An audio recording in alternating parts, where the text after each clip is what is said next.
Good morning. We will continue with where we left off in the previous class, where we had already introduced this coordinate system, the polar coordinate system. But then we are now extending that to the 3D from 2D, which is why we have this additional term z of t into Ez or k as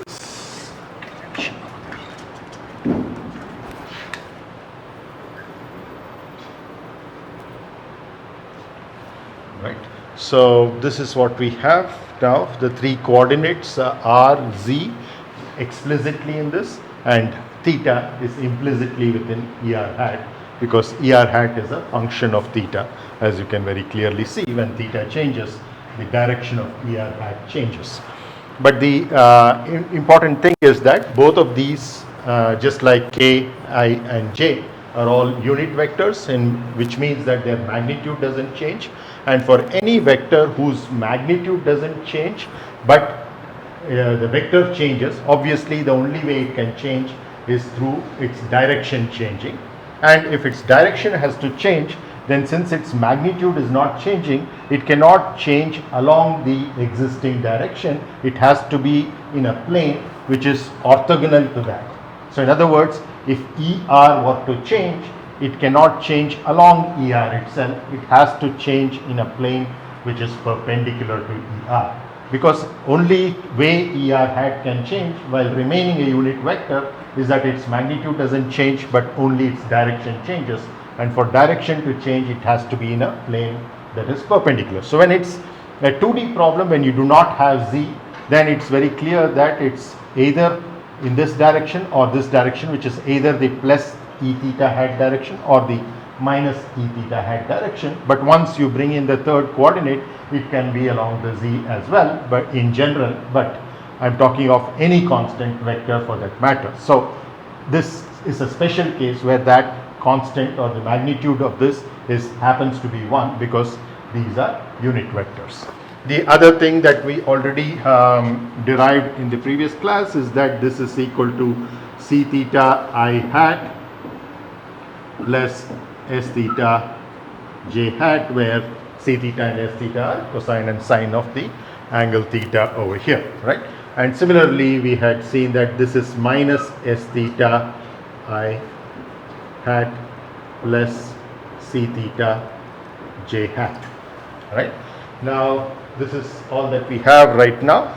Now we want to go from the position vector in the inertial frame of reference to the velocity and acceleration, which, irrespective of which coordinate system you're working in, is always going to be a time derivative of that particular position vector of that point, and a second time derivative to get to the acceleration.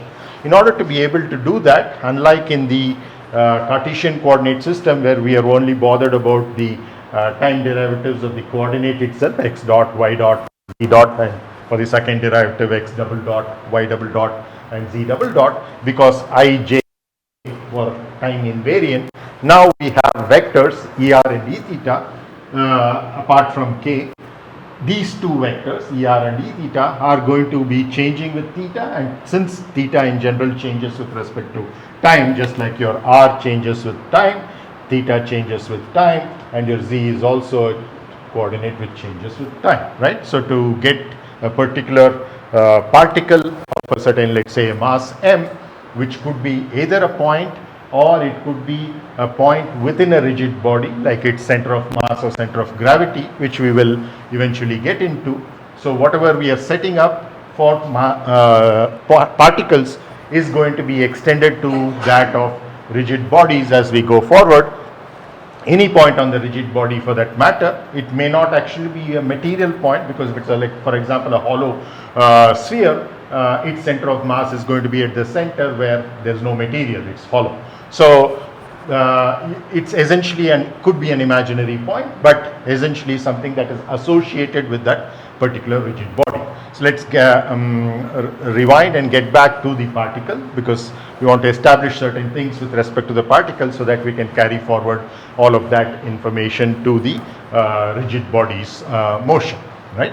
So now we have already expressions for ER hat and E theta hat, and very soon we will be requiring, because we are taking time derivatives to get to velocity and acceleration, we will soon see that we will need ER hat dot and E theta hat dot, which is time derivatives of that. So let's do that right away. So we see that it's quite straightforward and simple, because dot is a derivative with respect to time. We have not explicitly put it with respect to time here, but with respect to theta. So it has to be a chain derivative, first with respect to theta and then the derivative of theta with respect to time, which is going to result in a theta dot. So this is going to imply that your ER hat dot is going to be minus S theta I hat plus C theta j hat, the whole thing multiplied by theta dot. So that's what you're going to have, and very easily when you compare with this, you see that that is nothing but E theta hat, and so this can be replaced with E theta hat, and therefore ER hat dot becomes just E theta dot times E theta hat. So let's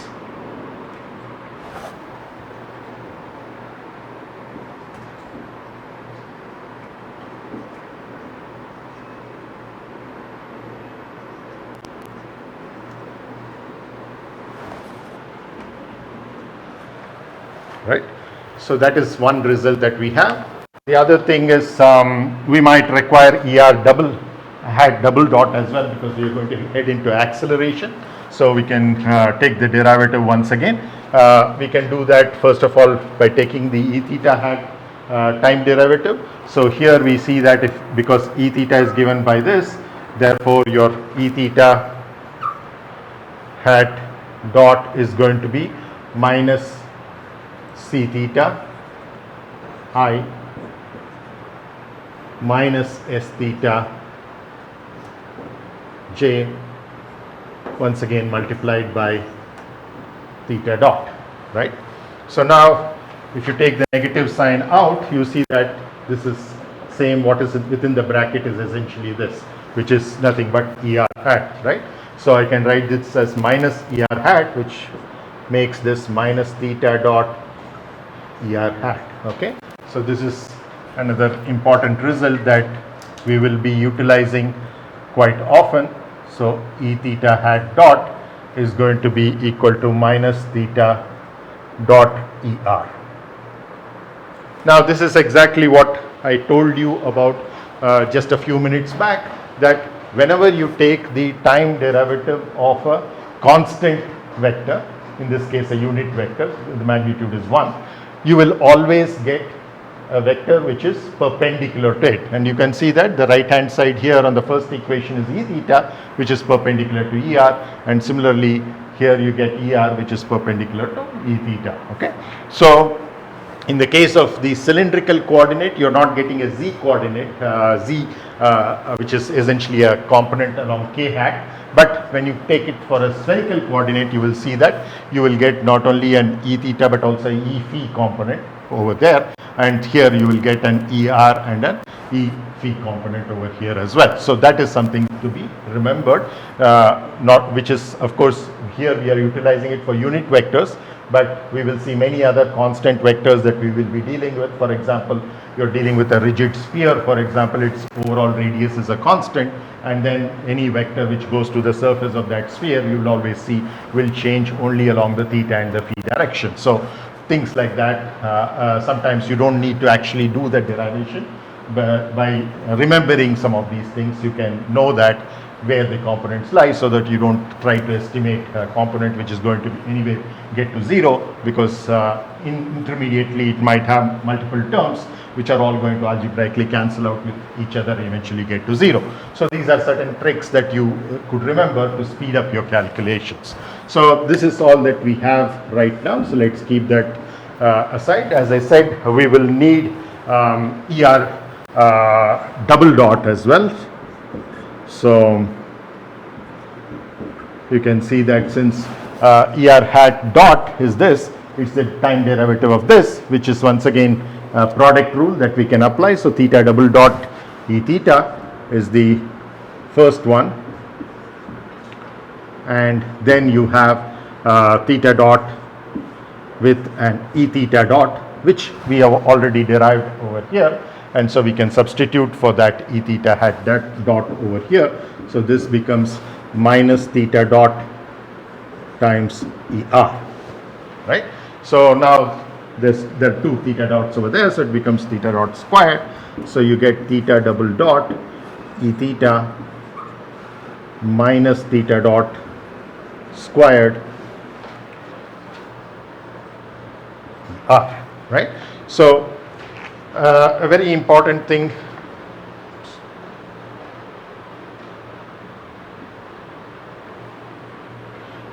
so very important thing to notice here is that eventually this is of course the reason why we are calculating the double dot is to get into accelerations. Our concept always is that coming from Cartesian coordinate, which is what we have been brought up with, we typically think that whenever it's velocity, a first time derivative will be involved, and whenever it is acceleration, a second time derivative will be involved. But very soon we are in for some surprises.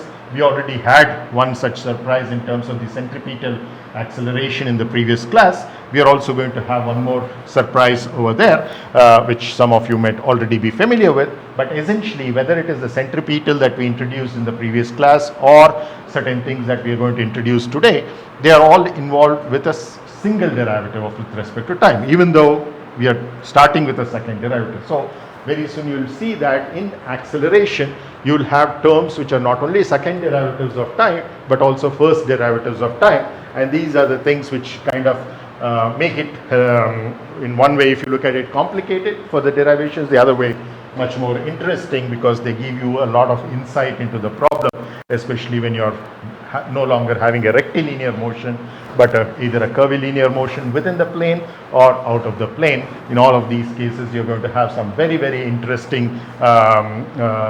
things that are going to happen, and these situations cannot be dealt with unless and until you have these first derivative terms with respect to time in the acceleration, right? So yeah, let me just keep this aside as well in this. So ER hat double dot is equal to theta double dot E theta minus theta dot squared ER.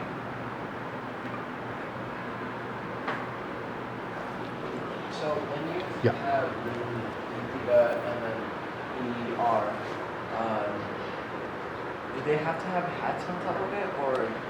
It's just a convention. So the hat refers to the fact that it is a unit vector. We are just going with this ijk the way we were writing it, but it's up to you. As long as you stick to a particular convention, it's okay. So it doesn't matter whether you put the hat or not. Okay. So as long as you understand that it's a unit vector. Okay, and that holds for any coordinate system, any unit vectors you have. Is that so like position, like you have your radius as a function of t times ER hat, so which is a function of theta. Which is also a function of Yeah, theta. yeah. So would the velocity be like that ER hat times R prime of theta? Exactly. So to get to the velocity, we have to take the time derivative of this. So we are already preparing ourselves with certain time derivatives which we were not familiar with, because this is going to have a product. So obviously you're going to have an R dot ER plus an R times ER dot. So we are already getting that expression, keeping it in place, so that just we can substitute over there. Yeah. So I think yeah, so similarly we can get an E theta double dot over here if we want. So that double dot, which will be minus theta double dot ER, terms that we are familiar with, and then minus theta dot ER hat dot, and we can substitute for ER hat dot as theta dot E theta,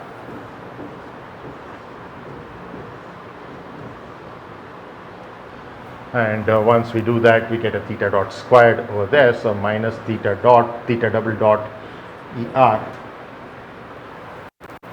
minus theta dot squared E theta. Okay, so let's put that here as well.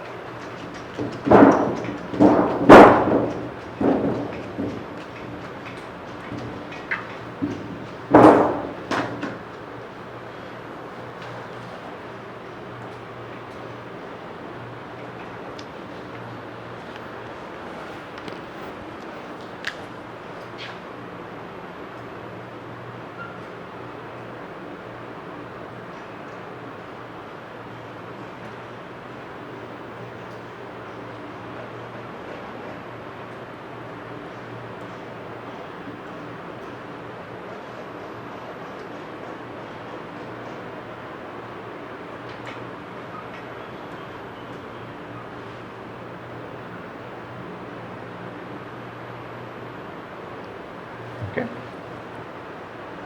So once again, you see there's in both of these expressions, just like we'd already discussed with ER double dot, the E theta double dot is having a double dot term as well as a single dot term, but essentially in terms of a quadratic. So here you have a theta dots. So the dimensionality is taken care of because there are two theta dots multiplying each other. So per radians per second or whatever SI units you have, or essentially per time is the dimension of that. So that is kind of taken care of, but it's not involving a double dot but only a single dot, even though the left hand side is involving a double dot. This is something to keep in mind.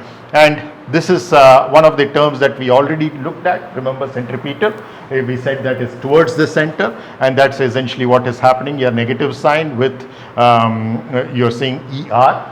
So that's the coefficient over here in the second term of this equation. So it's in the radial direction. So what we are going to look at as a new term today, which you might already be familiar from a different physics course, is that there's also a similar kind of a term which is involving first derivatives with respect to time, which is along E theta. That is essentially having a tangential component as opposed to a radial component over there. Okay, so let's get on to the position vectors time derivatives now.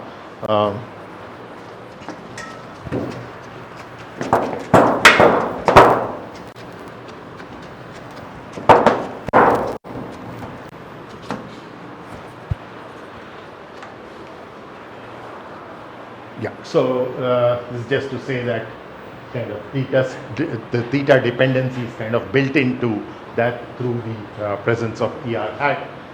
Forgive me for this should not be a rounded bracket, it should be something else, could be a square or a base, right?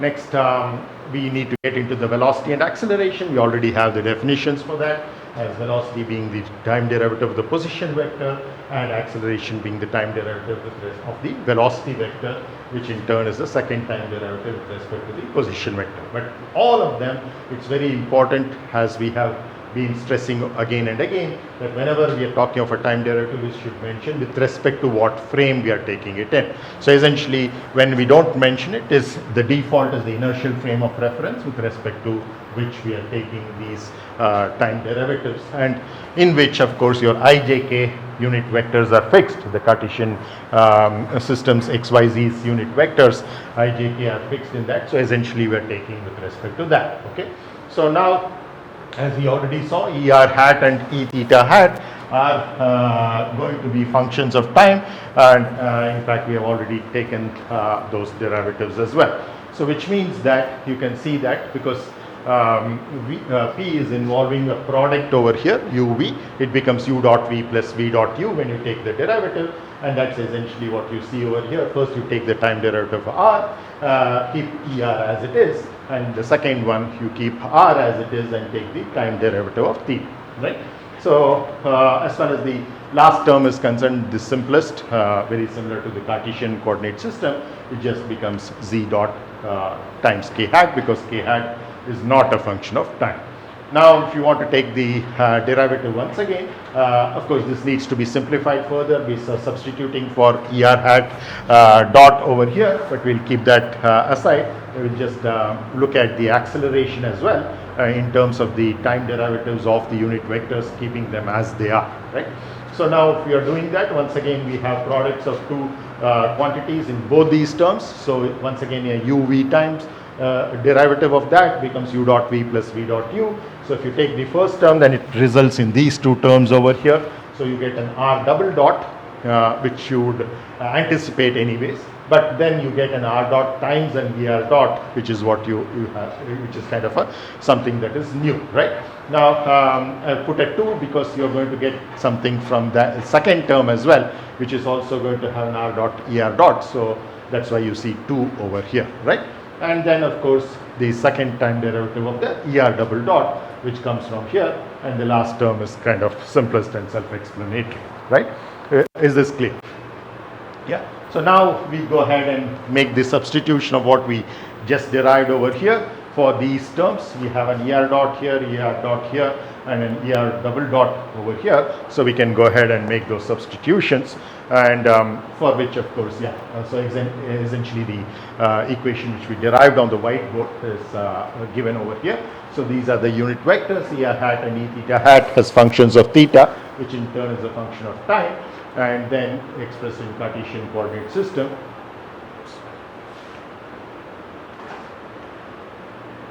Yeah. So when we differentiate that with respect to t, keeping I and j as constants because that's what they are, so then we can very easily get to the velocities and the acceleration. This is something I already told you as well, that not only for unit vectors but any constant vector, if you take the time derivative will always be orthogonal to itself, and that's an important property to remember because we utilize it quite frequently. So now we get into the velocity and the acceleration in cylindrical coordinates. The only difference from the polar to the cylindrical is that the last term involving z and k hat are present over here, and so we are just utilizing these expressions over there, and once we substitute into the er hat dot and the e theta hat dot, this is what we had at the end of the couple of slides earlier. So into that we are just going to substitute our er dot from here as theta dot e theta, and once we do that, essentially we end up with these two expressions for the velocity and the acceleration in the polar coordinate, which is very, very important. Many times it's very convenient to actually even remember this because we will be using it so often, you do not want to waste your time re-deriving the whole thing. And there's a lot of intuitive insight that you have when you actually look at it term by term. So let's do that.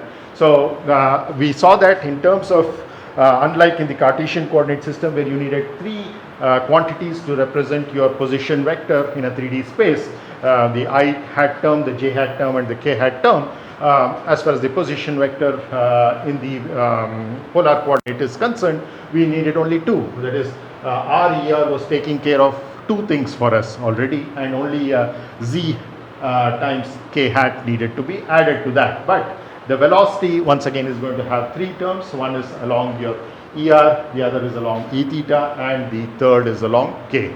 So in other words, the position vector doesn't have an E theta term. That's very important to remember. The way the polar coordinates and the cylindrical coordinates are constructed, you do not need an E theta term. It's only the radial component that is there in polar, and in addition a Z component in the cylindrical. But when you go to the velocity, you do get an explicit E theta component over there. It's not going to be zero anymore, and that's going to be r theta dot. And this theta dot is something that is going to haunt us throughout this course. Essentially, it's the angular speed. So it's essentially your angle changing with respect to time. How fast is the angle changing with respect to time? You typically denote it with a small omega or a capital omega in various contexts, a scalar quantity. But then we will combine it with certain unit vectors to have the vectorial form of the angular velocity as well. Just like we have a difference in translational speed versus translational velocity, we will have a difference between angular speed and angular velocity. In many books, instead of translational, you will see the adjective linear which is used. I tend not to use that because linear, non-linear has different connotations in mathematics and also the kind of dynamics that we can probably get into nonlinear dynamics, which is of course beyond the scope of this course. But to say linear and angular is kind of, sometimes linear is has multiple meanings, so it can cause confusion. So it's always good to say translational and rotational, so that you're very familiar with one thing which essentially is moving along straight lines. A combination of that along x, y and z could be along any arbitrary direction, so that is essentially your translation. And then as far as particles are concerned, that's all there is. But once we get into rigid bodies, we will see there is going to be, in addition to the center of mass moving along x, moving along y and moving along z, which we call translational motions, to reach an arbitrary new point x, y, z from 0, 0, 0. In addition, you're also going to have the rotations of the rigid body, which are going to make all other particles move with respect to their original positions, and therefore those rotations can also contribute towards the velocity and the acceleration, which is what we will try to take a look at, right? So now, coming back, so as I said, your velocity, even though the position vector didn't have an e theta component, is having an e theta component, the velocity here. So this is kind of self-explanatory, very similar to what we have in the Cartesian coordinate systems, where we say x dot times I hat, y dot times j hat, z dot times k hat, etc. Similarly, you have an r dot times er. So it's kind of very, very intuitive. Similarly, the last term, because that's essentially a fallout of the Cartesian system. What is really interesting, important over here is the second term over here, which involves not just like what we were familiar with, the theta dot times e theta, but remember that theta is not having the same dimension as your x, y, z, r, etc. So it is a non-dimensional quantity expressed in radians, and therefore you need some length dimension in order to make it a real velocity over here, and that is actually a direct fallout from the derivation as well, that you have an r theta dot, and this is something that you will be very familiar with from your high school physics as well, and omega r contributing towards the velocity, and that velocity is having a component which is tangential or along the angular direction, which is e theta. Okay, so now this is not so very complicated to understand as far as the velocity is concerned. It's only having some novelties as far as the second term is concerned. Instead of a product of just two quantities, it's having a product of three quantities. Apart from the unit vector, there is also a time derivative of one quantity, and then something which makes it into a velocity which by itself it is not. It's an angular velocity being made into a translational kind of a velocity by the multiplication by r. But none of these, even though I'm saying as if we are introducing these, it's all fallout of their derivations, as we very clearly saw. So there's nothing we are kind of imposing on that. It's essentially a fallout of how the coordinate system has been introduced. But what is even more novel and even more interesting is when you go to the next derivative, acceleration. In fact, even more interesting things come when you take the derivative of the acceleration to go into the next level, derivative of acceleration with respect to time. Anybody is familiar with what that is called?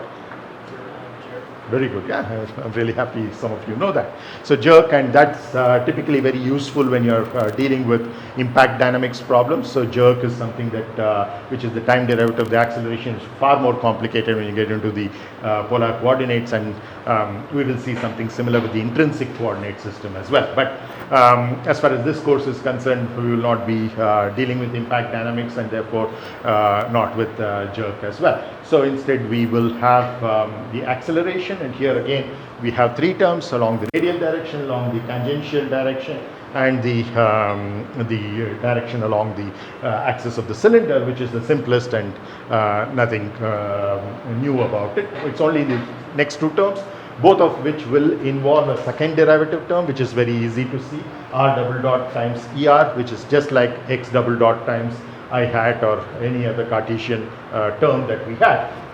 And similarly here also we have a theta double dot, but along with r, which is along the same lines what we explained with this term in terms of having that. So there are two terms which are involving double dots, which is what we are familiar with. All acceleration terms having, but then there are also two terms which do not have double dots, have only single dots, and that is essentially this term which we already introduced in the previous class as a centripetal acceleration, and this is the term that we are encountering here in this course for the first time, which is essentially your Coriolis acceleration. So this Coriolis acceleration is also involving, remember, only the first time derivatives, whereas this involved only theta dots as a square. Here you're involving both theta dot and an r dot, and essentially it's a combination of that which is going to cause the Coriolis. So for the centripetal to be present, first of all, r should not be 0, which means that you're not on the center of the axis of rotation where there's no centripetal,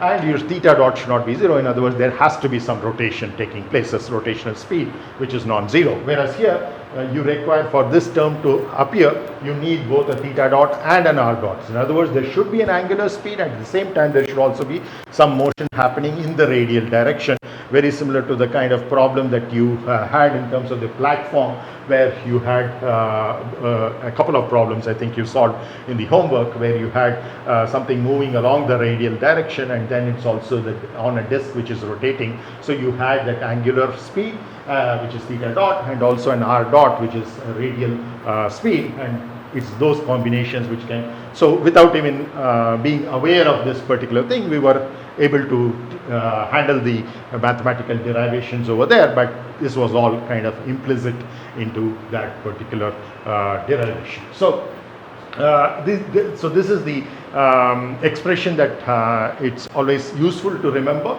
because it's not, when you see it for the first time, looks too complicated because we have put all those functions of time explicitly and all that, but essentially it's two additional terms that we are dealing with over here. One is the centripetal, which is r theta dot square, and the other is the Coriolis, which is your 2r dot times theta dot. So always remember that, and this is because it's towards the center, it's negative, whereas this is along the positive theta direction, and therefore this is having a positive sign. And don't forget the factor of 2 here as well, because one is coming because er dot is changing with respect to time, the other is coming because e theta hat is changing with respect to time. Because er hat and e theta hat have a similar contribution, it adds up and becomes 2. Yes, sir. I still don't completely get how the subtraction term came in the first. This one? Yeah. Okay. So let's get into that then. I'll just erase this.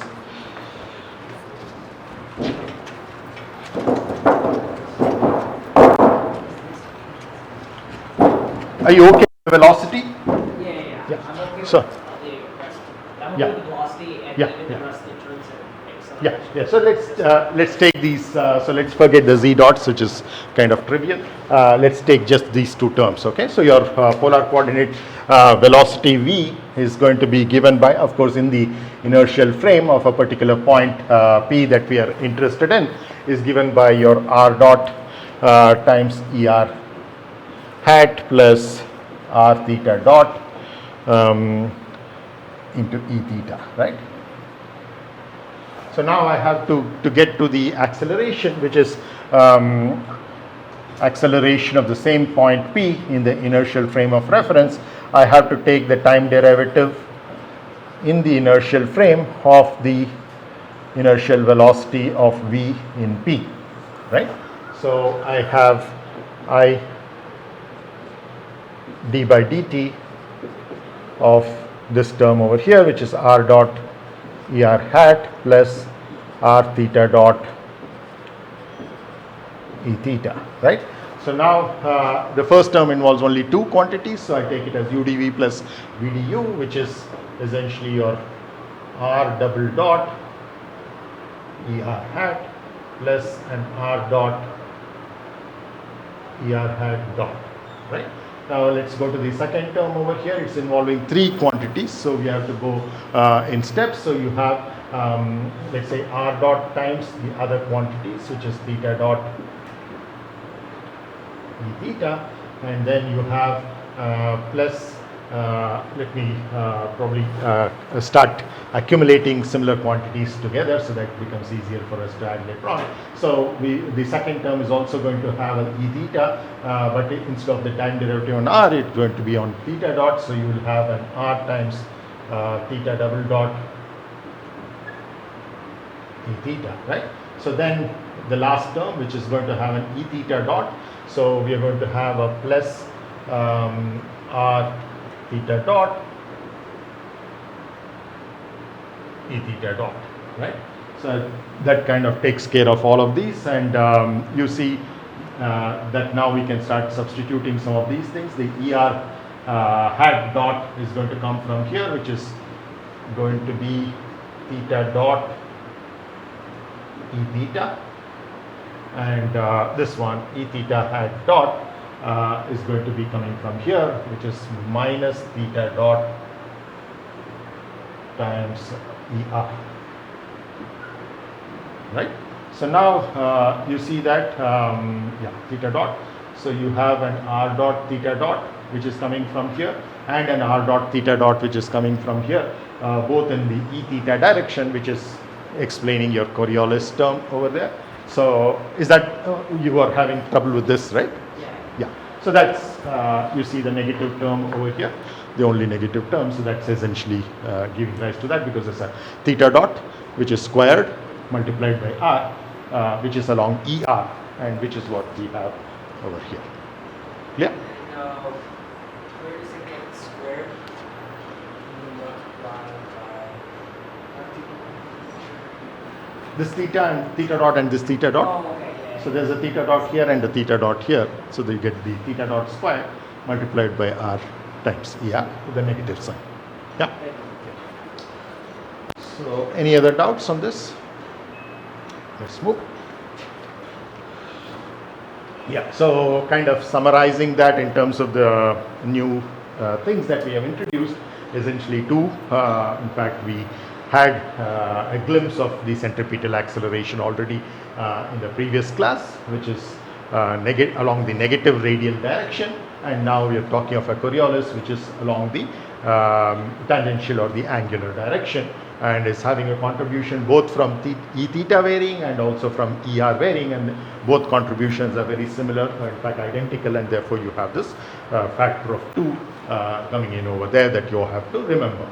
And also at the risk of repeating, I'd like to always mention that very clearly both of these quantities have to be non-zero for centripetal to exist. In other words, you have to have a point which is away from the axis of rotation so that r is non-zero, and you should have a non-zero angular speed. There has to be some rotational dynamics taking place for this second factor to be there, and only then you will have a non-zero centripetal acceleration. Similarly, when you're talking of the Coriolis acceleration, there has to be a radial motion, there has to be an angular motion. Only when both are there, you typically have this, right? And one of them is along the radial direction, that is your centripetal. The other is along the angular direction, which is your e theta, and that is also a very important distinction between them.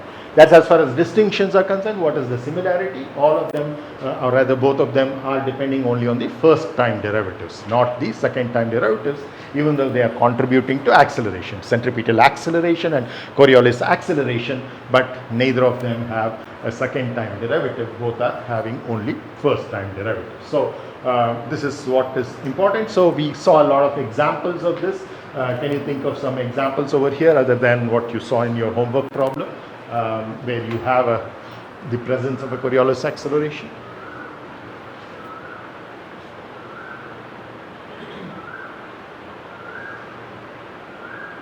The conditions are very clear, right? So from that, what I said, you have to have a non-zero r dot, in other words, radial speed, non-zero radial speed, and you should have a non-zero angular speed, okay?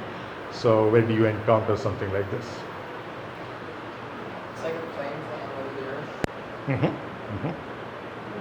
Okay, so what is r dot and what is theta dot over there? R dot is the distance from, let's just call a point on the equator.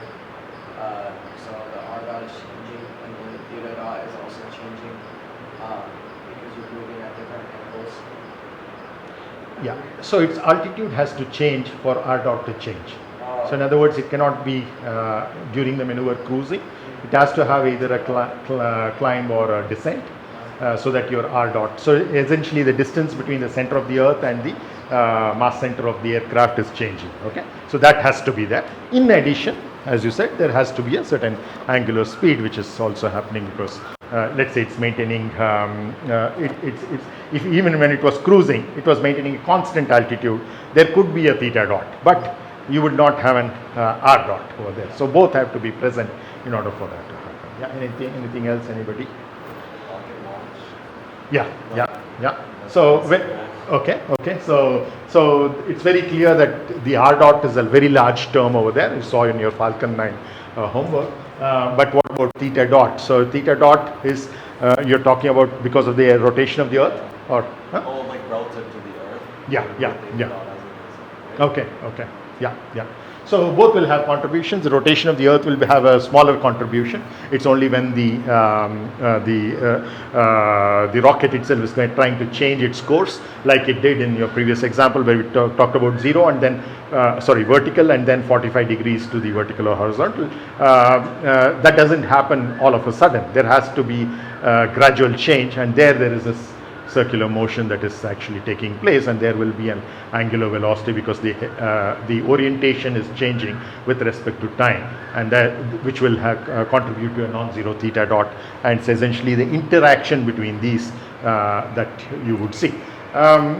Even more commonly, live out air and space, rockets and aircraft, you would have seen these on many of the rides that you go for. So when you're on rides and like for example, let's take the simplest thing in a merry-go-round. So this is a classic example that is given. So when you're on a merry-go-round and you're trying to, let's say you and your friend are sitting on opposite sides. So essentially the line connecting you is the diameter passing through the center of the merry-go-round.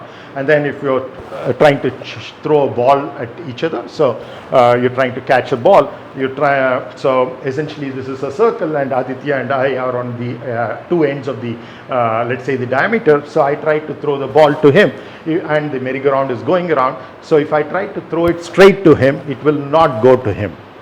So that's essentially a repercussion or a fallout or implication of this, that there is going to be a certain tangential velocity. So it will, depending on the direction in which the merry-go-round is rotating this way or that way, it will tend to have a movement towards that. Remember, this is positive unlike this. So it's essentially along the positive e theta direction.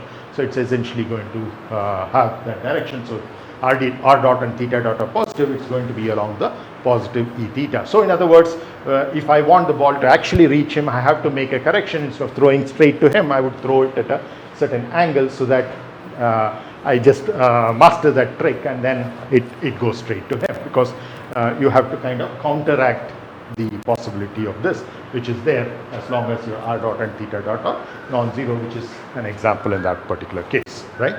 So what else did I out here? Yeah, centripetal Coriolis acceleration, the part of the acceleration which is, as I said, dependent instead of second time derivatives on the first time derivatives, and therefore it is present even when all the other terms r double dot, theta double dot, z double dot are all zeros, you still have an acceleration. So that is what we are saying. And also another very important thing is that there is a possibility that this can make the whole model highly nonlinear, because you're having two unknown quantities which are multiplying each other. Okay, one is r, the other is theta dot over here and theta dot squared over here. Similarly, you have an r dot and theta dot which are multiplying each other. So whenever expressions are not having just one of these unknown quantities and or their derivatives, you essentially end up from a linear model to a non-linear model, which is why I want to make that distinction and not call certain motions as linear motions, rather as translational motions, because what is meant by linear or non-linear is entirely different, right? So that's it. Then a few more points on this. So when you're going to an analysis which you're going to do either in 2D, which is the planar motion where you need just the polar coordinate, or you go to the 3D where you have either the cylindrical coordinate system which we discussed, or which the spherical coordinate system that we touched upon in the previous class. So again, differentiation is going to be much easier than integration. We covered this when we were talking of rectilinear motion, where we dealt with just scalar quantities instead of vector quantities. So same thing holds when we bring in this multiple directions and a polar instead of a Cartesian coordinate system. So you're going to have differentiation is much easier. So when you're given the displacement field, it's very easy to see how you can get to velocity and acceleration by taking the first and the second time derivatives, if that displacement is given as an explicit function of time, which may or may not always be the case. So analytical derivation of the derivatives is typically possible. You don't even need to go for numerical derivatives unless the expressions are really complicated for the displacement, so which is kind of rare in most problems. So then as far as the integration is concerned, you're going to have the in cylindrical coordinates is not going to be kind of straightforward, and so even if the acceleration is just a function of time, which is the simplest case, then also there is a possibility that because of the presence of those terms, the Coriolis and the terms that the centripetal, you're going to have equations which are nonlinear and which will be coupled with each other as well. You saw r and theta occurring together right from the velocity onwards, and that is continuing as far as the acceleration is concerned. So analytical solutions therefore in many cases may not be even feasible with the current state of the art as far as analytical derivations of mathematical expressions are concerned. Things change there, of course. The state of the art keeps improving, and some which were not possible earlier become possible. Yes, Siddharth? A somewhat similar question. When we're doing like an indefinite integral of like a polar, where do we, like, what's the plus c term for that? Yeah. It's exactly the same. It's just that you have to have certain initial conditions to deal with. So the initial conditions, instead of being given in terms of this was your x, y and z at starting point, or an x dot, y dot and z dot at starting point, it will be in terms of your r and theta at a particular point or in time, and also r dot and theta dot at a particular point in time, so which you can use to solve for the unknown constant. So once you have set up the mathematical model, it's kind of very similar in terms of whether you're dealing with Cartesian or cylindrical really doesn't matter. So it becomes quite simple as far as the derivatives and integrations are concerned, just that you need to remember the appropriate limits for the integration if it's a definite integral, and if it's indefinite integral, the appropriate initial conditions in terms of the position and the, so just that the position and the velocity are now going to be in radial and angular coordinates as well, as opposed to x, y and z. So next, so even if acceleration is a function of time, as I said, you can end up with nonlinear and coupled equations. So therefore, very rarely you can find analytical solutions for real life problems. They become quite complicated fairly quickly.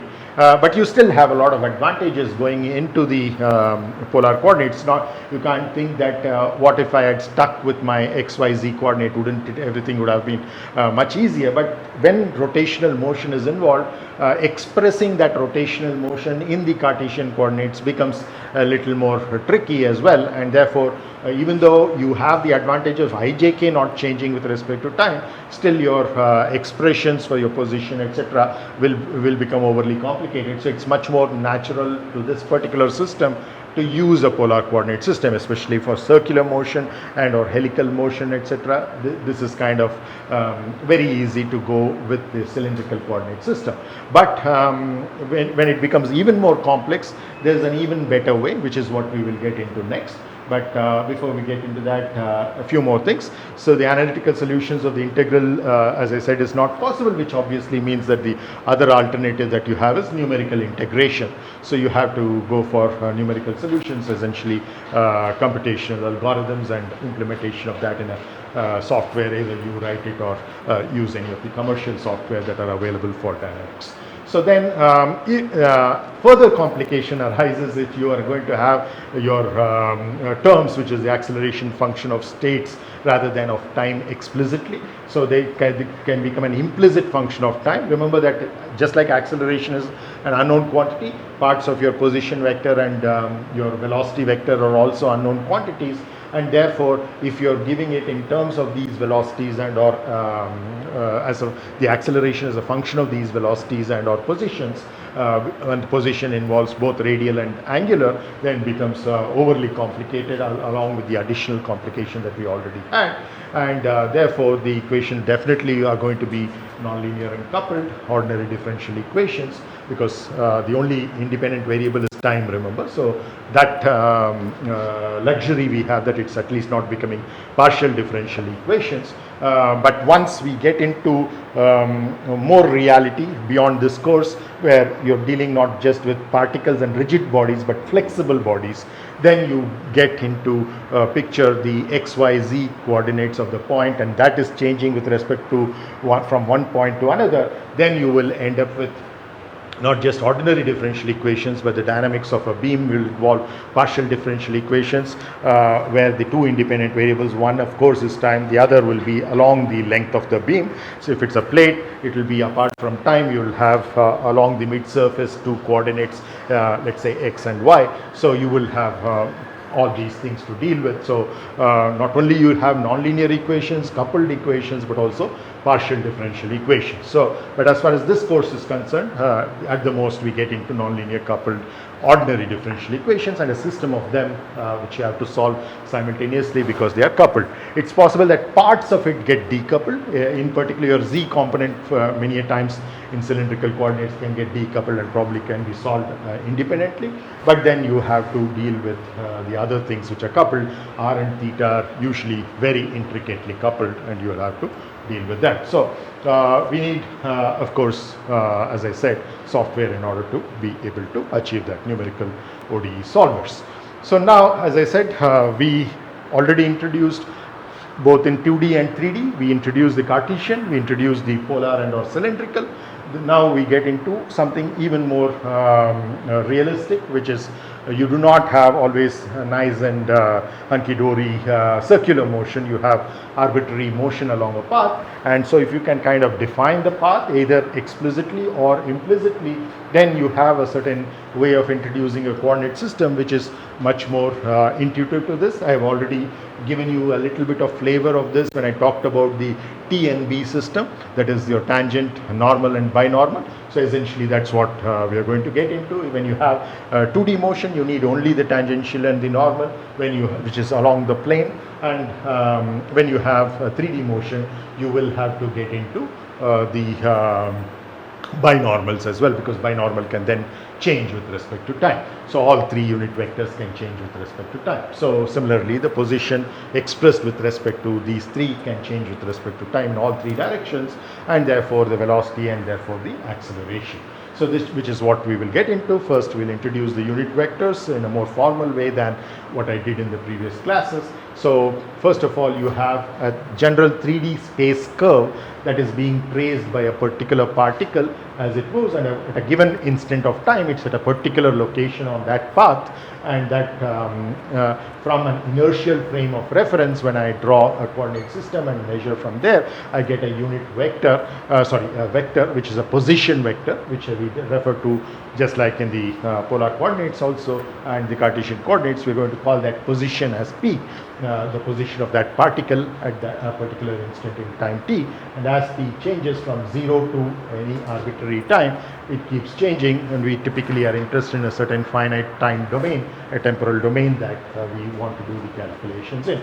So that's your P of t. Once again, the standard definitions remain that your velocity is the first time derivative of that, and the acceleration is the second time derivative, and both time derivatives being that of vectors have to be taken with respect to a particular reference frame, usually with respect to the inertial frame.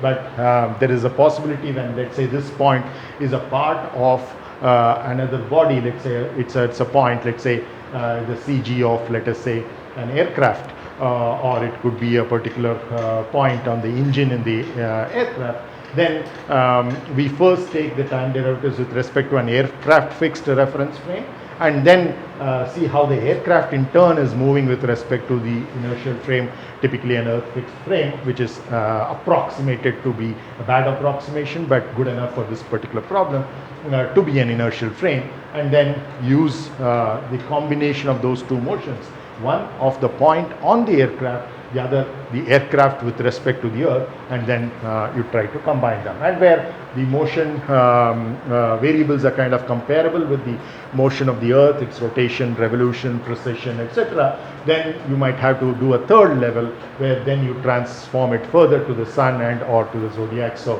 essentially you're trying to get as close to reality as possible. So coming over here, for a particle is what we are focusing on right now. We have not yet gotten into rigid bodies. So for particles, and same thing will be valid once we get into the center of mass of the rigid body, which will denote by Cm, center of mass, and where the gravitational field is kind of uniform within that, that's also your Cg, especially if you have the same material which is composed, which is constituting that entire thing, so you do not have that difference that you're going to account for. So we might interchangeably use Cm and Cg to refer to that particular point for most problems. But you have to be aware of this thing, especially when you're dealing with space dynamics and gravitational fields of multiple entities are involved. For example, you see that the Earth itself is affected by the gravity of the sun and the gravity of the moon. And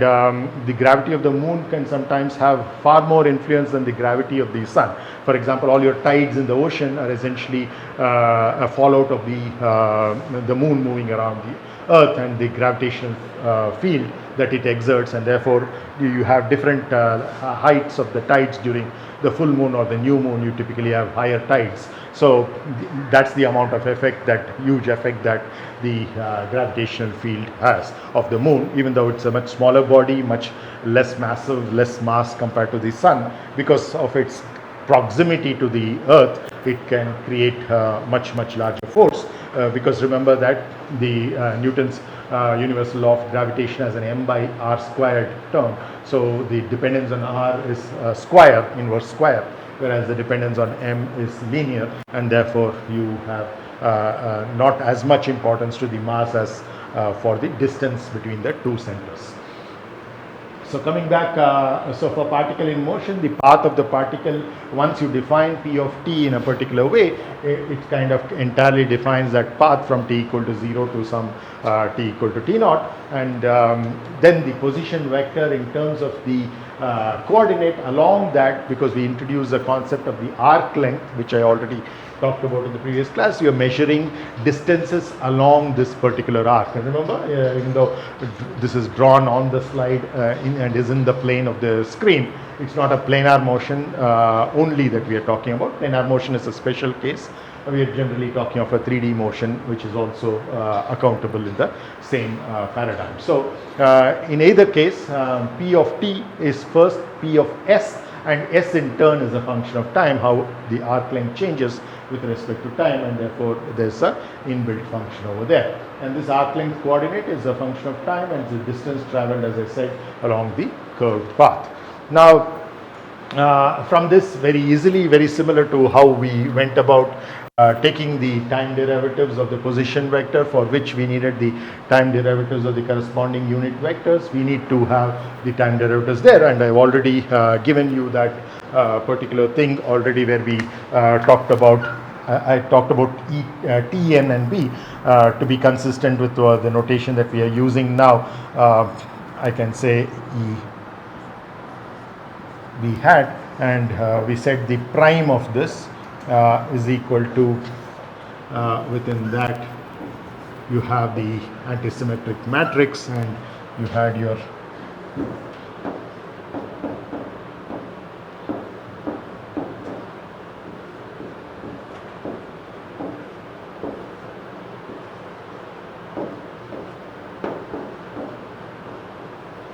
So this is nothing but very similar to what we have derived over here. So remember, if you see this particular derivation, I'm trying to get the time derivative of ER and E theta. Here I'm getting a derivative with respect to S.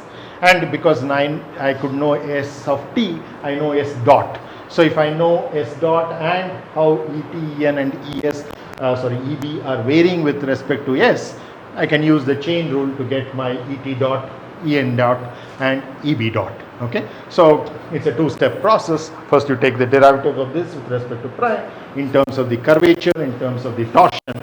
So once I get in terms of the curvature and torsion, I then multiply this whole thing with respect to with S dot to get the derivative of these quantities with respect to time.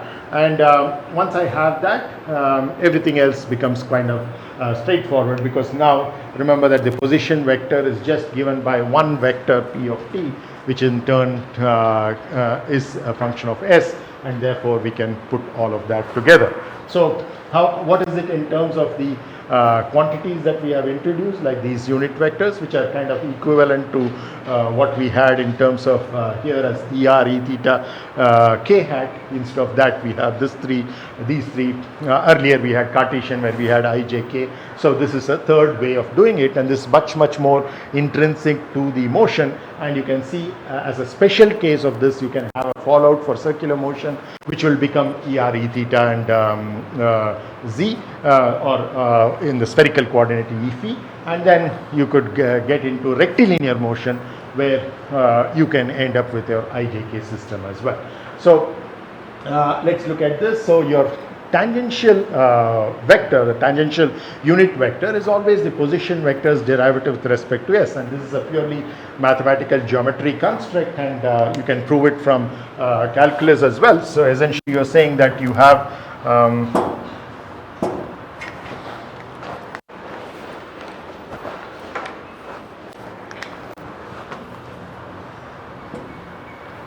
so you have a inertial frame of reference and a point over here, and it's a general space curve that you're having, and at some point you have this position vector P of S, and which is in turn a function of t. So that's essentially what you're trying to look at to get to that particular particle which is moving along this. So this is your S of t, right?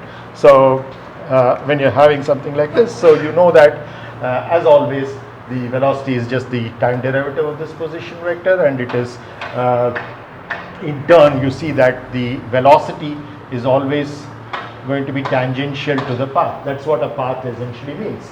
A path means that the velocity vector is always going to be tangential to the path. Now the velocity, remember, is having two components to it, or two aspects to it. One is of course its magnitude, and its magnitude is because the arc length is known as a function of time, it just becomes S dot. That's how your speed is, right? So your speed is same as S dot, so your magnitude is known, and in terms of what is its direction, by the definition of a path, it has to be along the tangent to that particular path. So you see, this is the simplest that we have gotten into as far as the velocity vector is concerned. In the case of Cartesian coordinates, we have three terms, which is x dot, y dot and z dot along I hat, j hat and k hat. In the case of the polar coordinate, or rather the cylindrical coordinate, we had two terms, but now we are having just one term. One term takes care, and this is the most complicated path. It's a 3D space curve that this particle is moving on, and still you just have only one term to take care of it because of the way the unit vectors have been introduced. That once you have the tangential vector, of course these are also unknown. Remember that, unlike in an IJK system where you know a priori in which direction I, J, K are, your ET is going to be a function of time. You don't know this path a priori, and therefore your ET hat is also not known a priori in terms of some other IJK system in inertial frame. So there is a complication built into the expression itself, but implicitly, but as it exists, you see that this is the simplest way in which you can put it. Just two quantities, product of that, in fact just one term that we are dealing with. One is the speed, the other is the direction of that together they constitute the velocity, because that's the difference between a speed and a velocity, is the existence of a direction, and that direction is always tangential to the path. But that's the definition of the path itself, right? So now, oops, sorry. Yeah. So Et hat, as I said, is your dp by ds. If you're taking the derivative of p with respect to s, then you end up with that path. So this is again a geometric thing, and you can actually do that by taking 2 points which are adjacent to each other at some time t and arc length s. It's at a particular point, and then you take the position vector to the new point, which is p at t plus delta t. The difference between them is, as you tend delta t to 0, it will become along the tangential direction, and which is why you have your dp by ds is equal to your p prime. So once again, a definition of the path from which your calculus, differential calculus, very easily you can see that. Is this clear, or do you want me to explain this further? It's fine, right? So next, we want to get into the Vp, which is nothing but not a derivative with respect to s as in the first line, but instead a derivative with respect to t. But in both cases, of course, it's with respect to this inertial frame of reference I. Strictly speaking, I should have put an I superscript, prescript rather over there, and similarly pre-superscript over here to showcase that both these derivatives are with respect to this inertial frame of reference I over here. So it's dp by dt. Once again, you can use the chain rule to make it dp by ds, which you already have, times ds by dt, which is what is your s dot, and which is what I have written over here as s dot et. So the velocity, as I said, by very definition of the path and very definition of the tangential unit vector, is always along the tangential direction, and the unit vector is not in the body frame of reference, right?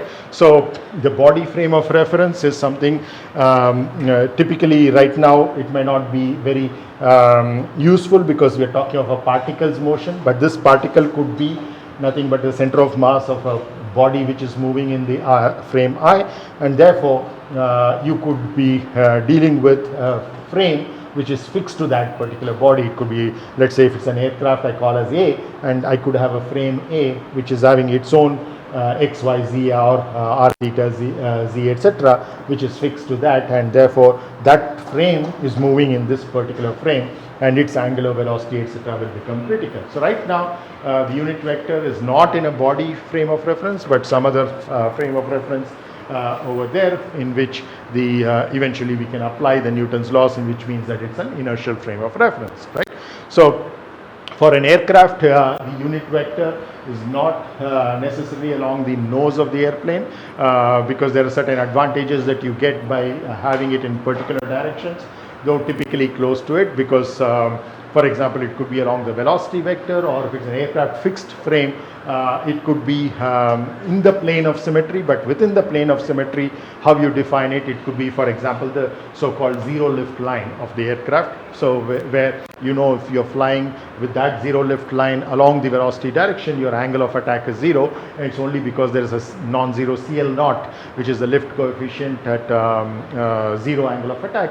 Only if it is non-zero, it will have a certain lift, and which you typically do for unsymmetric airfoils. So those things will come into picture.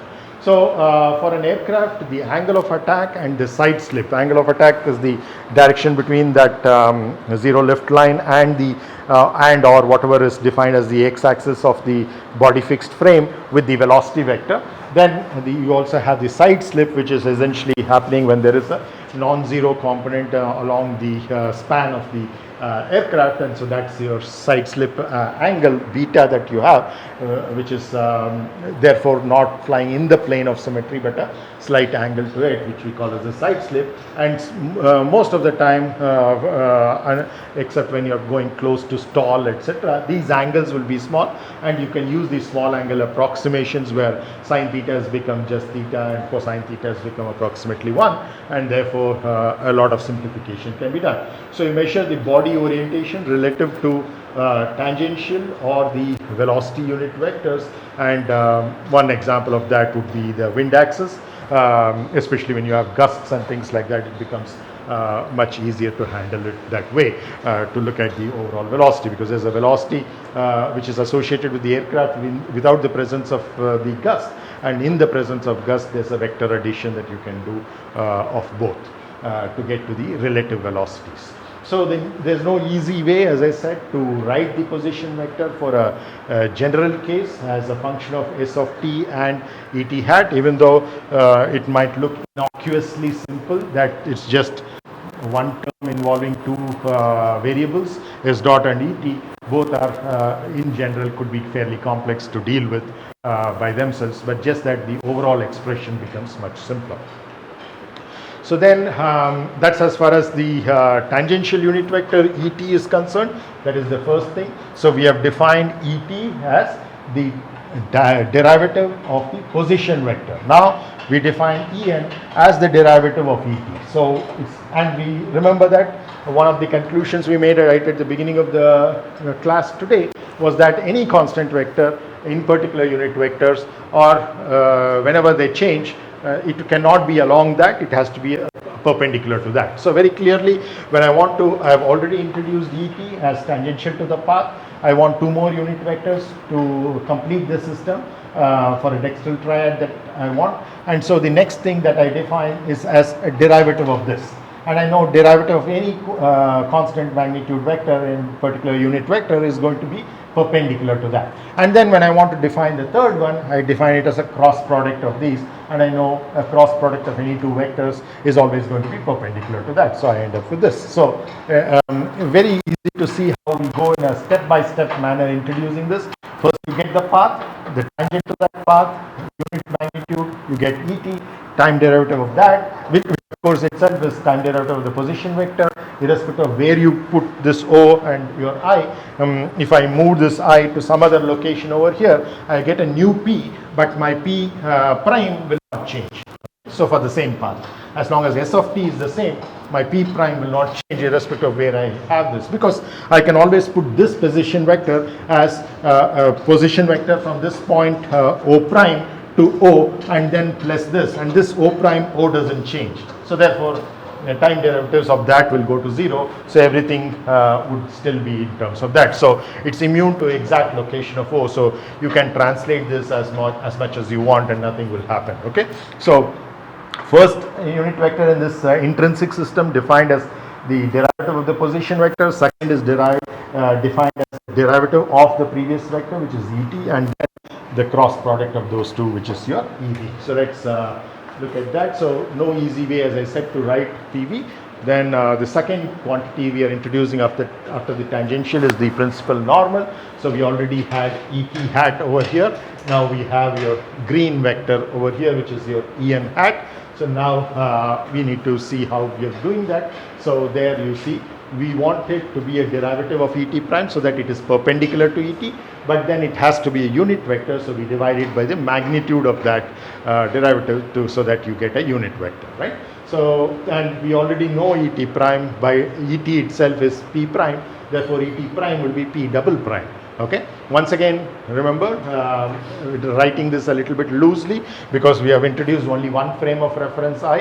We're not dealing with a rigid body, and therefore no other rigid body fixed frame of reference is there. That's why I'm not putting a pre-superscript I over here, but truly speaking that has to be there. Okay, so now the magnitude of et prime becomes the magnitude of your p double prime, which also is in the derivative in the same frame of reference I. Now the derivative, again repeating what we had said earlier, derivative of a constant magnitude vector will always be perpendicular to that vector. So it's very clear that en and et will be perpendicular to each other.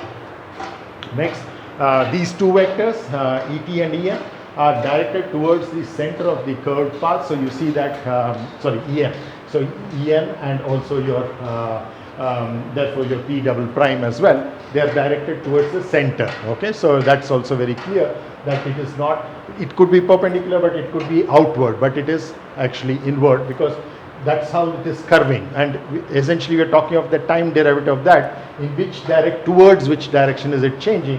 So it's very clear that if it's a curved path, it will always be towards the concave side, because that's the direction towards which En is changing, or towards which the velocity is changing, and therefore you see that your En hat will be always towards the center rather than away from the center. That is, it's centripetal rather than centrifugal, right? So above vector is directed towards the center of the curved path, and this is based on the local curvatures of the path. And another very interesting concept that you get over here is in terms of the circles that you can draw with this particular curvature kappa that you get over there, which is what is called as the osculating planes. So you have something called the osculating plane, of which a small arc length around this, let's say this is S, so this is ds, and that small arc length ds, which we are eventually going to tend t to 0, dt to 0, and therefore we are going to have a ds also coming there. So you will have that as part of a circular arc. Okay, so you remember that your kappa and tau are functions of s. Okay, so the general are functions of s for an arbitrary curve that you have, and so you're going to have those things changing, but you see that over here when you're trying to have that small ds over there, that's going to be a part of a circle, and that circle is of course like any other circle on a plane, and that plane is what we call as the osculating plane. And as s changes with time, you see that the osculating circle also changes in general for a 3D curve. But if it was a planar curve, then you would have that oscillating circle always in the plane of the motion itself, and so the of course its size will keep changing in general, because it could be on the plane, let's say on the floor of this room, it could be not necessarily a circular path but any arbitrary curve, but always on the floor. Then you see that you will have the radius changing, but the plane itself, the oscillating plane, will always be the same as the floor over here. But once you have a 3D curve, that plane will change, not only that oscillating circle will not only change its size, radius, but also it will change its direction, that the oscillating plane can make non-zero angles with the floor. So then so the principal normal is undefined if the aircraft is moving in a straight line, because if it's moving in a straight line, you know that the radius of curvature of that path is infinite, or the curvature is 0. So it becomes you do not have a particular definition for that. So it's kind of a singularity that you get into. In fact, you can see that we are doing this generalization that I talked about earlier.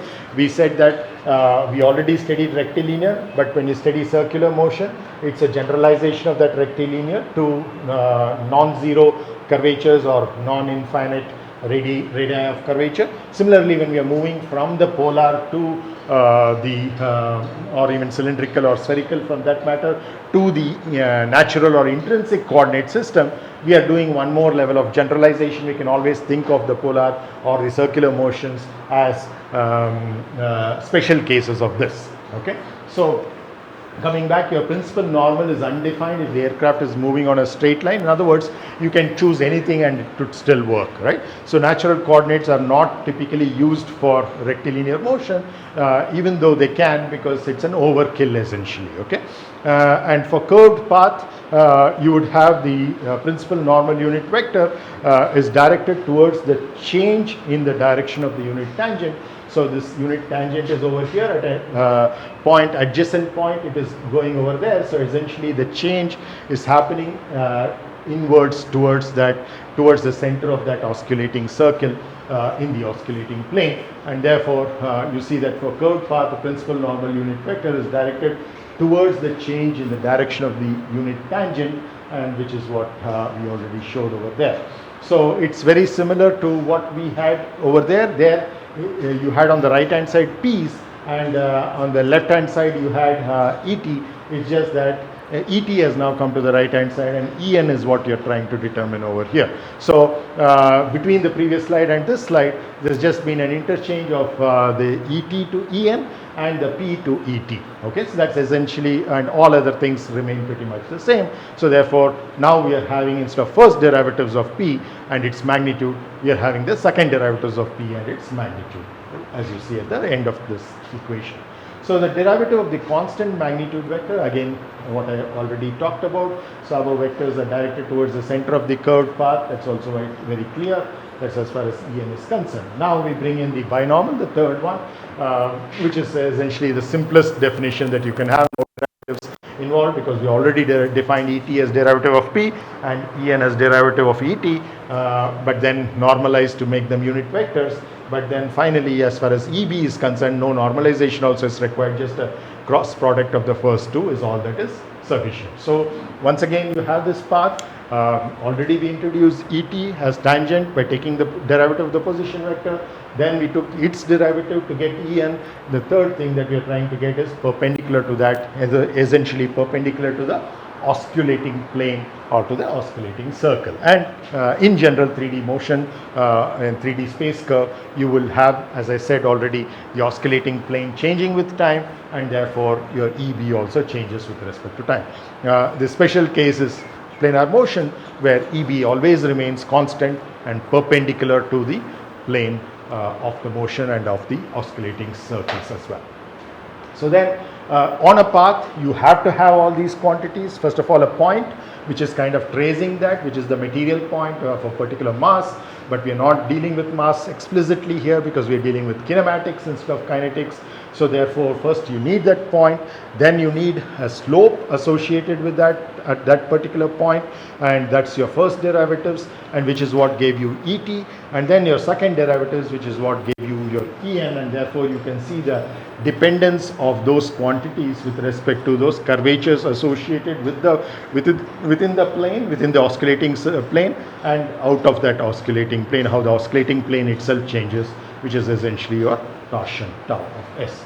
Right. So the curvature, that is a point at that particular point, and then of course the magnitude of the local curvature is inverse of local radius of curvature rho. So in other words, curvature and radii of curvature are inverse to each other, and you can use either one of them depending upon your convenience. Your kappa is 1 by rho, and therefore what you had as 1 by p double prime magnitude now becomes just p double prime as far as the curvature is concerned, which is also equivalently the first derivative of the tangential unit vector Et. We can also write En and Et in terms of this, which is essentially what this particular equation is. So your Et prime is equal to 1 by rho En is what we have here. So Et prime is equal to kappa times En hat, and kappa is nothing but 1 by rho, and which is what this particular equation is, or directly this equation is. Right. So then the third unit vector, as I said, very simple, the cross product between those two, and since both are already unit vectors, I don't need to do any normalization dividing by their magnitude, which is what I used to do for the previous two definitions.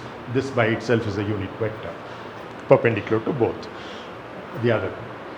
So then coming to accelerations, the acceleration is determined by differentiating the velocity as always, and we've already got the velocity in the previous slide, so we need to take the time derivative of that. Velocity is also written over here. So when I write the time derivative of that, very simple. First I take the time derivative of s dot, becomes s double dot. That's the tangential component I've already got.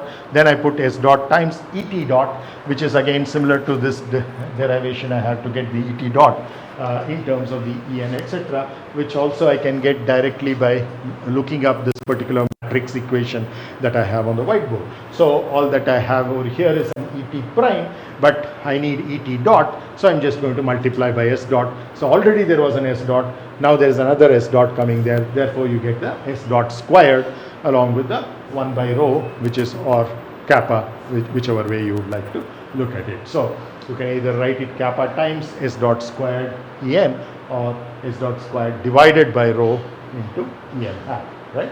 So So essentially uv derivative is becoming udv plus vdu. So as far as the first term s double dot is concerned, you don't need to specify the frame, but when you're taking the derivative with respect to of et hat, you do need to specify the frame of reference, and as always the default is the inertial frame of reference.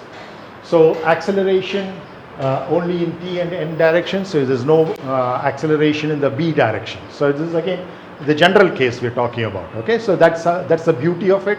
Already we saw the expression for velocity is the simplest that we can have, just one term. The acceleration also the simplest that you can have, just two terms. Okay, one along tangential, which just like the velocity, but now an additional term which is along the normal direction, which is present if and only if there is curvature. Now if there is no curvature, what does it become? It becomes rectilinear motion. So once again you just have s double dot et, and if s was x-axis, then you just have an x double dot times I hat. Okay, so that is your rectilinear motion. Now you're bringing in the curvilinear motion with a with a finite radius of curvature. So that is essentially what is making this new term appear, but no binormal term. Okay, so only et and en, no eb. So even in the case of a general 3D motion. So whereas jerk, as it pointed out, that will have a term which is involving a eb hat as well. Okay, but beyond the scope of this course. So s dot is the speed, and s double dot, because this is just a scalar quantity, remember, s is an arc length, a scalar quantity, s dot is the speed along that path, and s double dot is just as the magnitude of the acceleration along that path, or the rate of change of speed, which is essentially the magnitude of the velocity, how it is changing, right? So then things like what you already dealt with in one of the homeworks in terms of a pull-up maneuver or a pull-down depends on a travel in a curved path, and this is essentially a planar path, but it could also be a non-planar path, in which case you have a split S maneuver, and in such situations using this kind of coordinate system, the intrinsic coordinate system, makes it much simpler to handle those kinds of problems. So you can see once we have all these concepts in place, you can go back and not as a homework, but for yourself, you can rework that problem using these concepts, and you would see that it just boils down to a much fewer number of lines, steps than what you had to use earlier on. Okay, so now we're talking of the curvature and the radius of curvature, that is kappa, and 1 by kappa, that is rho.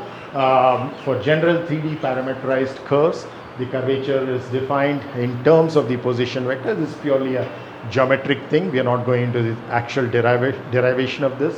You can go to differential calculus to see that for any path you essentially have this, and very rarely we will use this, because many times p itself is an unknown quantity, and to get to this will be fairly complex, but it's important to be aware of this geometric fact. So where the derivatives are with respect to parameters such as the arc length, if it's a prime, if I put a dot, it's with respect to time, in which case you will pre-multiply it with an s dot typically to get to that. Okay, so derivatives with respect to parameters such as arc length or time or any other coordinate, for example, I already told you the polar coordinate system is a special case of this. So when you get to that, it could be a derivative with respect to theta. So whenever you're having derivatives with respect to such scalar variables, or any one of the Cartesian variables as well, x, y, z, etc. So these can be substituted in terms of the p prime, because it depends on which coordinate system with respect to which you are expressing the position vector with respect to, then you know which of the unit vectors are changing, which are not changing, which change, how do they change, and then you can substitute to get these first derivative terms as well as the second derivative terms to calculate this if you need to use this equation. Okay, so same thing works for 2D curves as well. It's a specialized case. All that happens is that your tau is 0, and therefore there's probably no need to even introduce your EB, and you just deal with the 2 by 2 submatrix over here. For curves parameterized by arc length, you can, instead of P of t, you can use P of s. So S becomes the parameter that you're dealing with. In the case of the polar coordinate system, that instead of S you could use theta. So P of theta. So P of T, P of theta, or P of S, anything is good enough. And when you're using P of S, very easy to see, your P prime is equal to, the magnitude is equal to 1.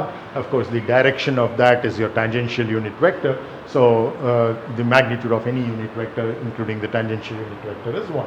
So then very easy to see that this is perpendicular to this, and then your kappa therefore becomes just the second derivative of P. Okay, whereas here we are dealing with derivatives with respect to any arbitrary coordinates, any arbitrary parameters like theta, time, everything put together. Whereas for the special case where you have just S as the parameter, then it becomes this. And this is quite easy to see that the second derivative of the position vector is going to give you this. First derivative gives you slope, second derivative of the position vector gives you curvature. Right? So for curves parameterized by Cartesian coordinates, it becomes even more simpler. So you use the above equation with, of course, your x prime, because it's a rectilinear motion, x changes with x, s is equal to x, and therefore dx by ds is equal to 1. That is what you have, and therefore the second derivative becomes 0. So it's very clear to see that your y prime and y double prime are given by this. Y prime is your slope, dy by dx, and y double prime becomes d squared y by dx squared, which is very familiar expression you have for the curvature, slope and curvature. This is something you are very, very familiar with from scalar calculus, differential calculus. It's just that you are extending that. Similarly, in the z direction, it becomes this. Okay. So yeah, I think I have some time to introduce this. So the angular velocity. So essentially, we are skipping a chapter in your textbook. We will come back to it later. The way your textbook, or rather the textbook that's normally used in Georgia Tech develops, is that they go after developing the kinematics of a particle. They go into the kinetics of the particle, and then go into kinematics. Whereas here we will try to introduce this concept of a few things about angular velocity, etc., which will be make our understanding of the rigid body dynamics a little more interesting. So we will introduce this concept, and more importantly, I need this for some of your homework problems that I'm going to give. So I need to kind of cover this. So let me introduce this concept. Most of these you're familiar with, but we are doing it in a formal sense. So the derivatives of vector functions, remember from our fourth class, it's very simple. So that your definition was that d by dt of any vector, just like d by dt of any scalar, is just in the limit of delta t going to 0 of the difference that happens in that particular vector from time t to time t plus delta t. So the expression for these vector functions, similar to that of scalar functions, derivatives of the vectors always with respect to scalar variables, and the derivative of a vector turns out to be a vector. But important thing is to specify with respect to which frame of reference you take that derivative. So this is more of a review of what we had. This is again something that you're very familiar with from the fourth class that we had, where you see that as far as the sum is concerned, the product or dot product or cross product, we can always transmit those things from the vector to its time derivative, and then you can use the chain rule or the product rule, and then you can get this. So all of this is something that you're already very familiar with. Now again from your previous class, another review aspect, because all of this are very essential to introduce the concept of angular velocity. So that's why I'm kind of brushing through this a little fast, but because you have already done that. So derivative of the vector function, vector typically represented in terms of the measure numbers. Again, it needs, as you know, very, very important. In every homework, I would like you to start with this, whether you think you need it or not, whether you think it's silly or not, whether you think it's trivial or not, because that sets up a good practice that you can continue. First, introduce the frame of reference. Then you introduce a particular coordinate system associated with the frame of reference, because many people, though they get confused, these two being the same, they are not. Okay, you can have the same frame of reference with multiple coordinate systems. So you introduce introduce, the second thing you do is the coordinate system. Third thing that you do is along those coordinates axis or measure numbers. For example, if it's a Cartesian coordinate system, I introduce first x, y, z. Then I introduce the set of unit vectors which are tangential to those coordinate curves, which is tangential to the x-axis. I call it I hat, right? So it might look like an overkill to talk about it in those terms because those are so seemingly so simple, but the same concepts apply to more complex things. So if you start with the simple things by introducing more precision into the description, the same thing will very easily follow for more complex things. So a vector V in the Cartesian coordinate system is having, again, I want to distinguish between a component of a vector and a measure number of a vector, and you can put the measure numbers in a column matrix Vx, Vy, Vz. Once you do that, you have already fixed a particular frame of reference and a coordinate system, right?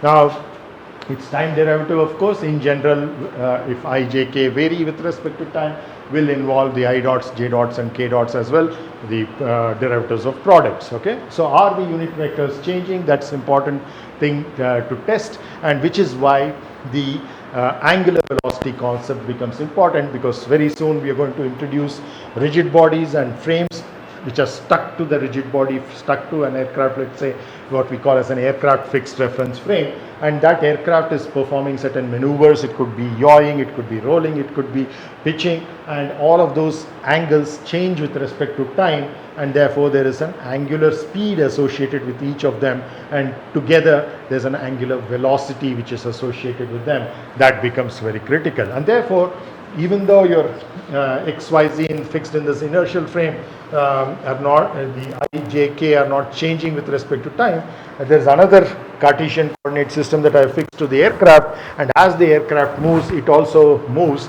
and not only translates but also rotates, and therefore your IJK, which is fixed to a new IJK, not the same IJK, a new IJK which is fixed to this, let's say I prime, J prime and K prime, this is going to change with the rotation of the body, and which in turn changes with time, and therefore there is an angular speed and angular velocity associated with that. So we are essentially setting up the framework for that.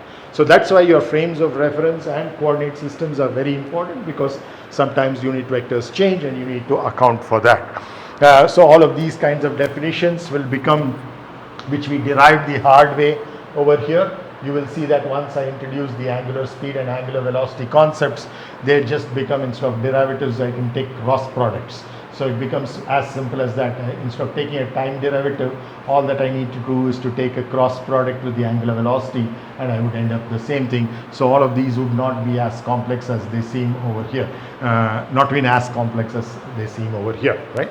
So that's why frames of reference and the coordinate system are important to take care of changing vectors. Next thing is inertial frames of reference with Cartesian coordinates is easiest to differentiate, when especially your it's inertial, your I, J, K are not changing with respect to time, because by definition an inertial frame of reference is one which is not accelerating and therefore not rotating as well. So neither accelerating nor rotating, and therefore you can see that your I, J, K are going to be constant, and therefore when you're differentiating, all you need to do is the magnitudes you need to take derivatives of, so it becomes easiest to differentiate. Next, non-inertial frames of reference, like the aircraft fixed frame, or for that matter non-Cartesian coordinate system.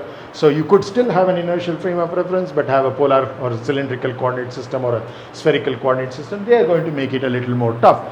When you have both non-inertial frame of reference and a non-Cartesian coordinate system, it makes it much more complicated, but for certain problems that becomes a more natural way to deal with, and the overall derivation can be done much faster, even though it involves a little bit of meticulousness in terms of these introductions, right? Make certain problems easier to solve overall. So even though the differentiation itself might be more difficult, we saw the differentiation here was slightly more difficult than taking a derivative of x, y, z along I, j, k, right? So but it's worth that particular effort, because once you have this in place, many problems can be solved much more easily, much more simply, right? So then the frames of reference are regarded as massless rigid body So in other words, we'll be interchanging these two terms, rigid body and frame of reference, without loss of generality. I can call any frame of reference as a rigid body or a rigid body as a frame of reference. It wouldn't make too much of a difference as far as the kinetics and kinematics of rigid bodies are concerned, right? So frame of reference regarded as a massless rigid body by itself if it is there, but if it is fixed to a rigid body, obviously it has the same mass as the rigid body, but we are not really dealing with the masses of the frames of reference. Even though it might be fixed to an aircraft, I'm dealing with the aircraft, first of all, it being all of its mass being at the center of mass, and because it's having rotational motion, I have to take care of what is known as a inertia matrix, which involves the moments of inertia about different axes and also the products of inertia about different axes, etc. So all of that, but essentially you're concentrating it at a particular point and dealing with it, which is why the particle dynamics or particle kinematics in particular that we looked at is so very useful as a building block for what we are doing over here. So frame of reference regarded as a massless rigid body, you can say it the other way around, corollary, that any rigid body can serve as a frame of reference. Okay, and to frame of reference, as I said, it's not sufficient to have just the frame of reference. Most of the time we need a coordinate system that is associated with it, and sometimes multiple coordinate systems as well. Okay, so here's an example. You consider two frames of reference, let's say A and B, very simple, which are moving with respect to each other within a plane, and therefore just a rotation that is involved.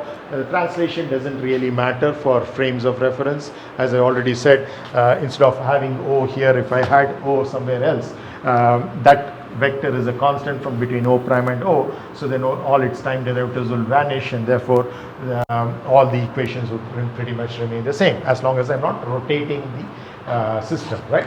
But once I rotate the system, there is going to be certain things which are going to be introduced. So we have two frames. One is A, in which always the frames of reference we will use, or rigid bodies we will typically use uppercase. So here A and B, for example, and the coordinates or axis associated with them, we will use the same letter but lowercase. So that which is fixed in big A or uppercase A is the small a or the lowercase a, A1, A2, and of course A3 is coming out of the plane. Similarly, your B1 and B2, because as I said, A and B are moving with respect to each other within the plane of this projection screen. Therefore, both A3 and B3 are essentially coming out of the plane and are equal to each other, right?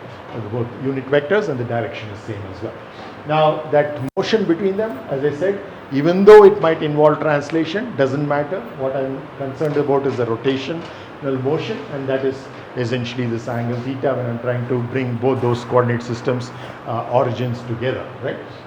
So once I have this theta, then you can see that there is a vector v which is defined in the B system that you see over there along B1, but with respect to B it doesn't move, because even when this rotation is happening, the non-zero theta dot is there, then you have this V actually rotating with respect to A, but it's actually constant with respect to B.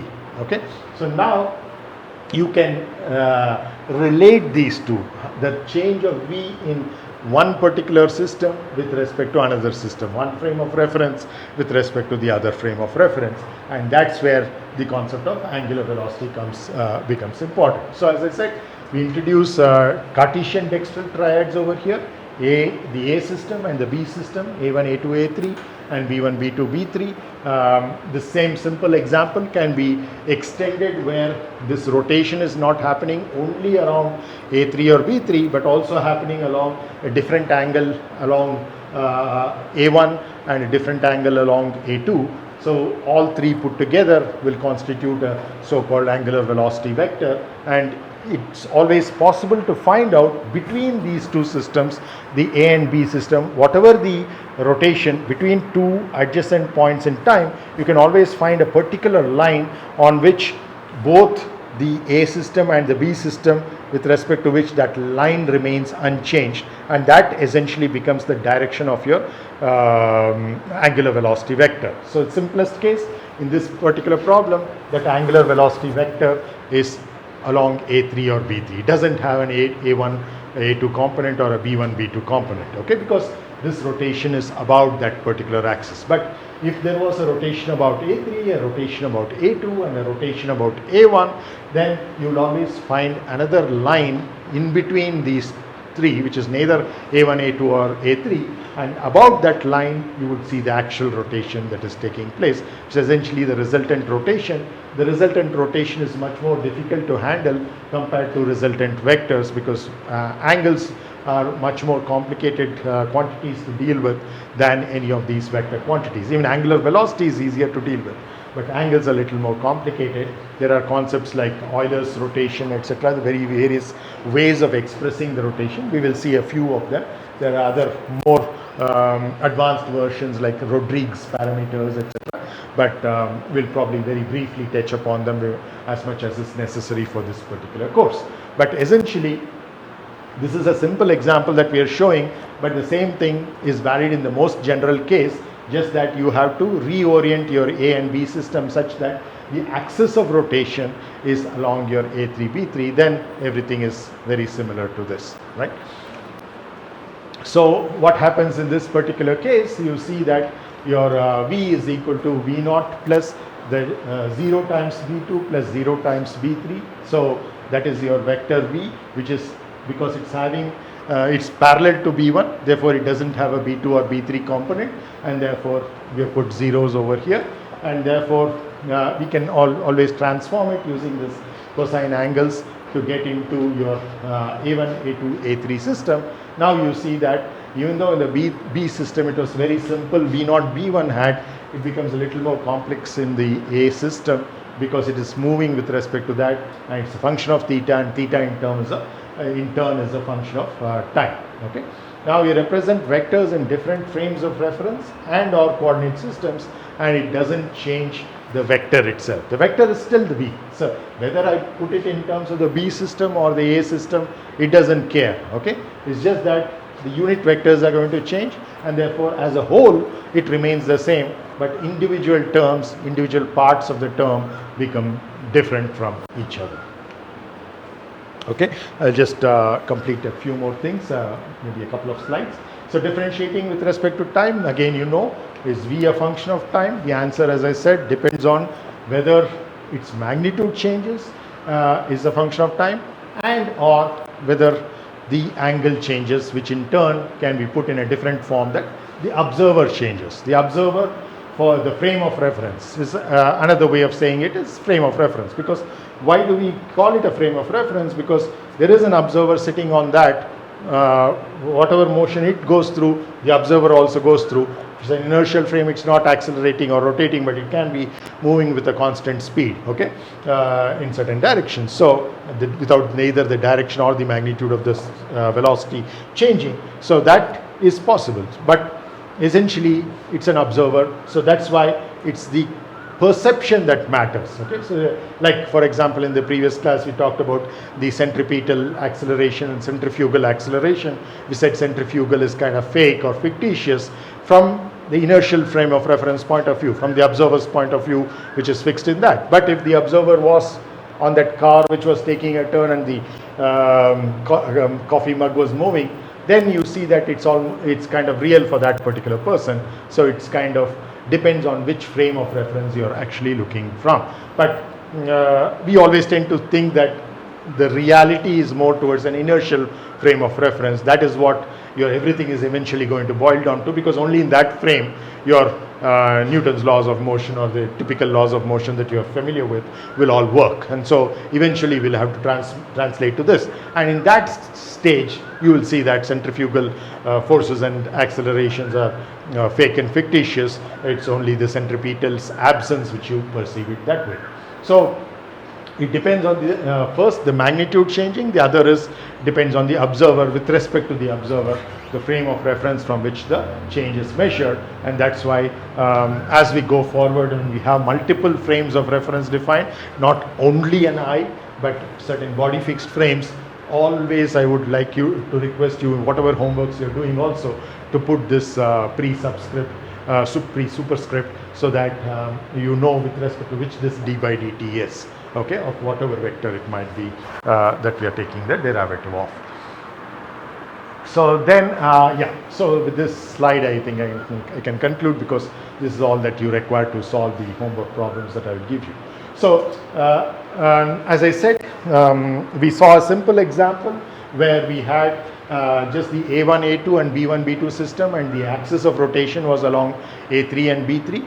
But now we are trying to say a much more generic motion. There is rotation about all three directions, but we can always make a coordinate transformation such that your k, which is the vector which is along the axis of rotation, is defined as A3, and therefore you can come back to that simplicity that you already have, and which is when you call that kind of an angular velocity as the simple angular velocity, which just has a magnitude and a direction, so it just appears as a single term. Okay, omega times whatever the axis of rotation is, in this particular case shown as k hat or A3. So angular velocity in 3 dimensions is a vector, unlike what we were talking about in the previous example, a 2D motion, where we are talking about rotations which are within that plane of motion, and therefore the axis of rotation always perpendicular to that plane of motion, whereas you could always find that plane instantaneously. That plane can change with time. Instantaneously you have an axis of rotation, and that axis of rotation, once you find out, you can just give the magnitude of the angular speed, magnitude of angular velocity, which is angular speed, and then it becomes a simple angular velocity. Okay, simple rotation and simple angular velocity. Simple rotation, how it changes with respect to time in that frame, is the simple angular velocity.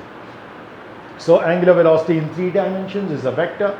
Now we consider 2 frames of reference, because at least when we are talking about rotations, we essentially have at least 2 frames. One is the frame which is rotating, and the other is the frame with respect to which it is rotating. So we will deal with the inertial frame of reference, and let's say an aircraft fixed frame of reference A and I.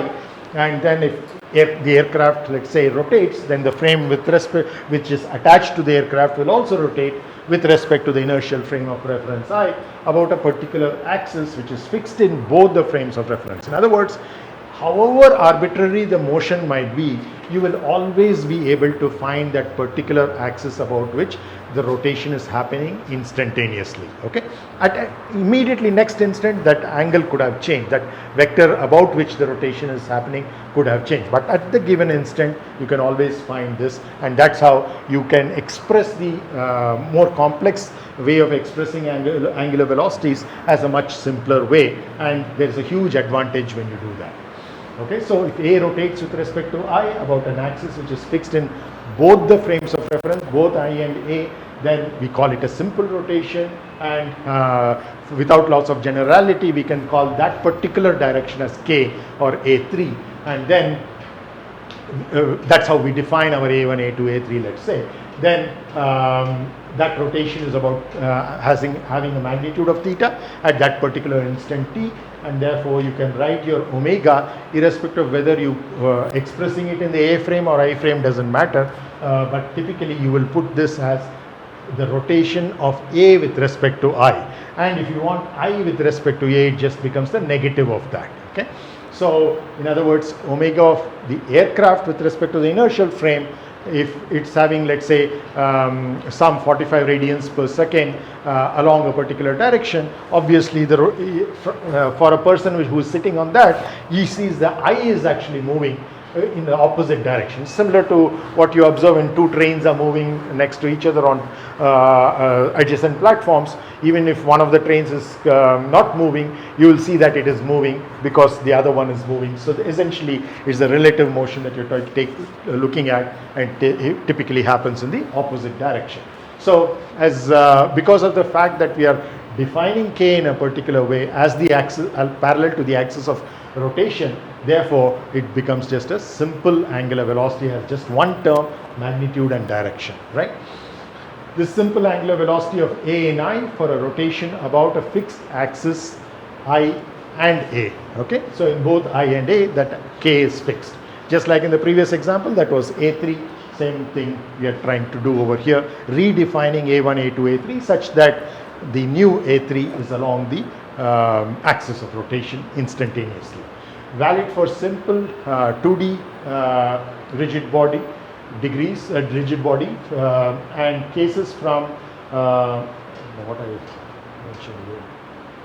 I don't know what I abbreviated from D, but whatever it is, it's valid for simple cases from both chapters 3 and 4, and many of your homework problems are kind of modified versions of what I have taken from chapter 3. So you will see that most of these things can be answered with whatever we have covered up to this particular slide. Okay, we will have a little more concepts of angular velocity, but many of them you will not require for the homeworks that I am going to give you now. So we may refer this particular scalar quantity as the angular speed. So there's an angular velocity over here and an angular speed over here, its magnitude. Thank you.